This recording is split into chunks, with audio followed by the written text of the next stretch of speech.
Alright, this is going to be a video of this 42-inch SMC/Sears brand DC42 ceiling fan that came from my local Habitat Restore.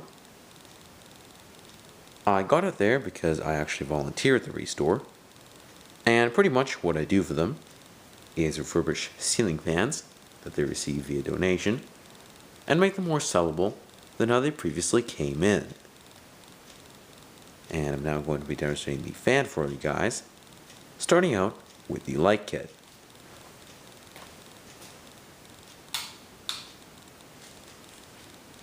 As you can see, this is functioning, and I'm using 3 6-diode equivalent energy-saving compact fluorescent bulbs in there. I'll turn that off.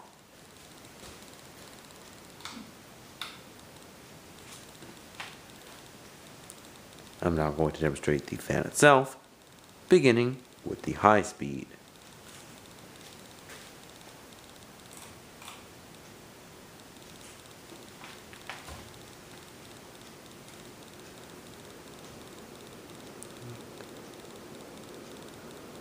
Looking at the white piece of tape that I put on one of the blade brackets for RPM indication, I'd say that high is probably going to spin at roughly 245, possibly 250. It is a pretty fast little fan, and also pushes a fairly decent amount of air for a 42-inch model.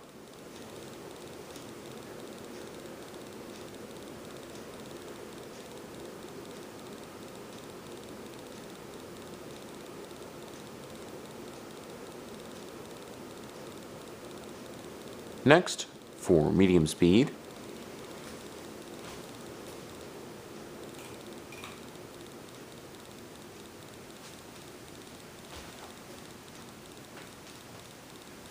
medium is going to spin down to around 165, possibly 170 RPM.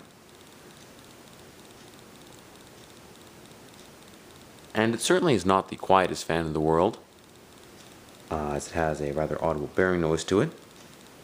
I did try to rectify the problem, however, really did not go so well, as even after putting a whole bunch of oil in it, the bearings are still quite loud.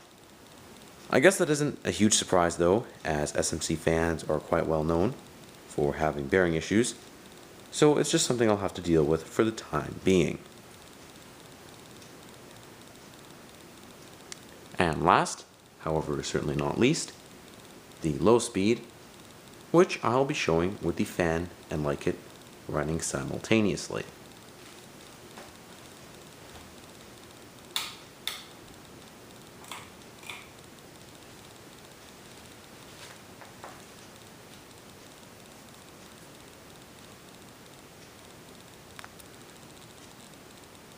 Low is probably going to spin at about 70, maybe 65 RPM, or somewhere in around that range.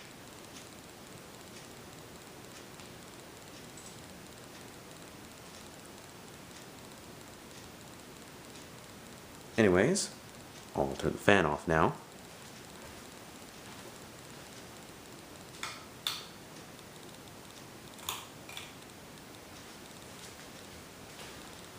And I'm going to be talking about some general information on the fan itself.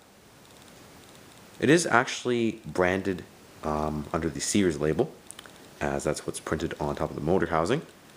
It is a blatantly SMC-made fan though, judging by the blade brackets, the motor, and of course all the internal wiring. There was also an SMC equivalent of this, called the Park Avenue 2 and 3 as well. The Park Avenue 2 and 3, like I said, are SMC-made fans, and are really the exact same thing, just sold under a different name. Now, the color scheme you see on here is actually not original. Previously, it was an all-gray fan. However, I decided to paint it blue and gray because one of the blade brackets snapped, and it did not have a gray replacement. I did, however, have a whole bunch of blue spray paint left over from an art project, so I thought why not do something a little bit creative and, increase the uniqueness of the fan. Although it would not be my first choice, blue and gray is not exactly the most common, color combination out there. It certainly did look better than I imagined it would, and didn't turn out too badly in my opinion. And to finish off the video here, I'm going to be discussing some pros and cons of the fan, and what I would rank it out of 5 stars, beginning with the pros. Overall, it certainly is a one-of-a-kind fan, especially with the current blue and gray combination. Even prior to me spray painting it, is pretty unique, as gray ceiling fans are not very common. Personally, I do prefer the blue and gray though, as previously, in my opinion, it did look a little bit bland. However, the blue definitely adds a spark of life, if you will, and certainly gives the fan more character. Also, another pro is that the fan is rather high quality. As with a lot of 90s SMC models, this one actually happens to be a 1990 model, the metal parts are pretty decent. Although one of the blade brackets did snap, which is actually quite unusual for an SMC fan, all the other parts seem to have held up well over the years, especially the motor, which is still pretty powerful. Also, the fan can be downrod or flush mounted to accommodate different ceiling heights, and if you had a blank switch housing, you could install it without the light kit. As for the cons, the fan is really not in the best of condition, or at least it wasn't prior to restoration.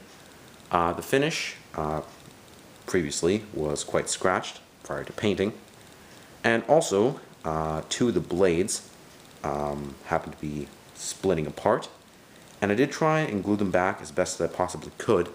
I'm just hoping they'll survive after the fan is used, as the motion could loosen up the glue.